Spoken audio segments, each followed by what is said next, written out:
Di selatan Bandung, jauh dari kafe-kafe dan kebisingan kota, terbentang Pangalengan, tanah yang dibalut kabut setiap pagi dan ditemani bisikan angin semilir setiap malam. Banyak orang datang untuk menikmati hijaunya kebun teh atau sejuknya situ Cilencah. Tapi sedikit yang tahu, tanah ini menyimpan kisah yang tak pernah diajarkan di sekolah. Ini adalah cerita tentang seorang penjaga, bukan penjaga tempat wisata, tapi penjaga perjanjian lama antara manusia, alam, dan roh penjaga hutan. Konon, dahulu kala, di tengah hutan Pangalengan yang belum dijamah, hiduplah seorang lelaki tua. Namanya tak ada yang tahu. Warga sekitar hanya menyebutnya Kakang Rawa. Ia tidak tinggal di rumah, melainkan di sebuah saung tua di antara pohon-pohon pinus.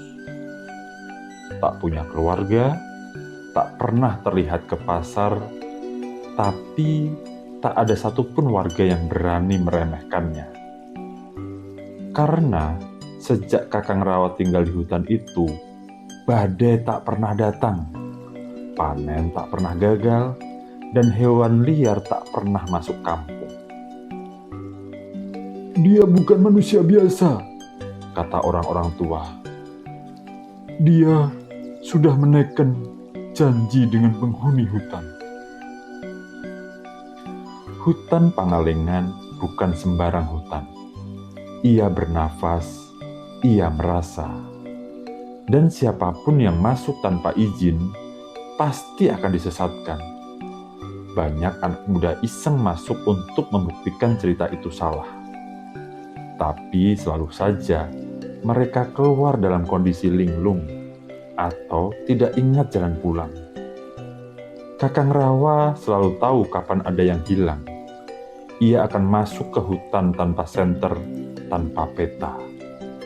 Lalu kembali beberapa jam kemudian, membawa orang itu keluar dalam keadaan tenang. Ketika ditanya bagaimana caranya, Kakang hanya tersenyum. Hutan tidak butuh dilawan. Ia hanya butuh dihormati. Suatu malam, langit Pangalengan berubah gelap tak biasa. Angin datang dari arah barat, membawa bau asap dan arang. Dini hari, api muncul di tepi hutan. Beberapa pendaki yang nekat bikin api unggun telah membakar semak tanpa sengaja. Api cepat membesar, warga berlarian, tapi Kakang Rawa tetap tenang. Ia berdiri menghadap api, membisikkan sesuatu ke tanah. Lalu ia menaburkan abu dari kendir kecil ke udara. Dan seperti keajaiban, angin berubah arah. Kabut tebal turun. Api padam tanpa satu tetes hujan. Malam itu untuk pertama kalinya warga sadar. Kakang Rawa bukan hanya penjaga. Ia adalah bagian dari hutan itu sendiri. Ada yang bilang Kakang Rawa sebenarnya bukan dari desa sini. Ia muncul setelah gempa besar yang terjadi puluhan tahun lalu. Saat tanah retak dan suara-suara asing terdengar dari dalam bumi.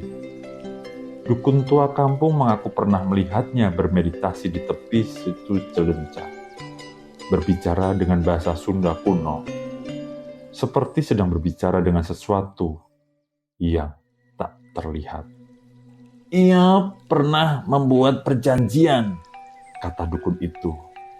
untuk menjaga batas antara dunia kita dan mereka. Sejak itu ia tidak bisa keluar dari hutan. Tapi selama ia menjaga, tanah ini akan tetap subur dan bencana tidak akan datang. Tahun-tahun berlalu, Kakang Rawa semakin jarang terlihat. Kadang hanya bayangannya yang muncul di antara pohon pinus. Tapi ketika ia menghilang beberapa bulan, warga mulai cemas. Lalu datanglah badai besar yang merusak kebun.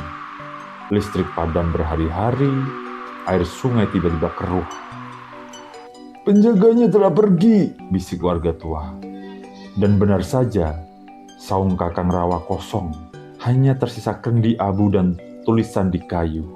"Aku tidak pernah benar-benar pergi, tapi kini giliran kalian menjaganya." Sejak saat itu, warga mulai berubah. Mereka menanam kembali pohon yang ditebang, berhenti membuang sampah di sungai. Dan setiap malam Jumat Kliwon, mereka menyalakan pelita kecil di tepi hutan. Bukan sebagai persembahan, tapi sebagai pengingat. Beberapa orang bilang Kakang Rawa masih ada, berubah menjadi angin, kabut, atau burung hantu yang sering muncul di langit senja. Dan konon, seorang anak muda yang sering menyendiri di hutan, kini mulai dikenal warga sebagai Kakang Letik, penjaga baru yang katanya suka bicara sendiri di antara pepohonan. Banyak orang datang ke Pangalengan untuk healing, tapi tidak semua paham bahwa tanah ini pernah dijaga dengan sepenuh jiwa. Hutan, danau, dan kabut bukan sekedar objek wisata. Mereka adalah makhluk hidup yang dulu dijaga oleh seseorang yang tak pernah minta dikenal, tapi selalu ada saat dibutuhkan. Maka, jika kamu ke Pangalengan dan merasa damai, mungkin kamu sudah diberkati penjaganya. Jangan lupa menunduk sebentar ke arah hutan dan bisikan pelan, "Hatur nuwun, Kakang Rawa." Jika kamu percaya bahwa tempat punya jiwa dan bahwa kisah rakyat lebih dari sekedar legenda, maka kamu tahu ini bukan sekedar dongeng. Ini adalah warisan diam-diam dari bumi Pangalengan.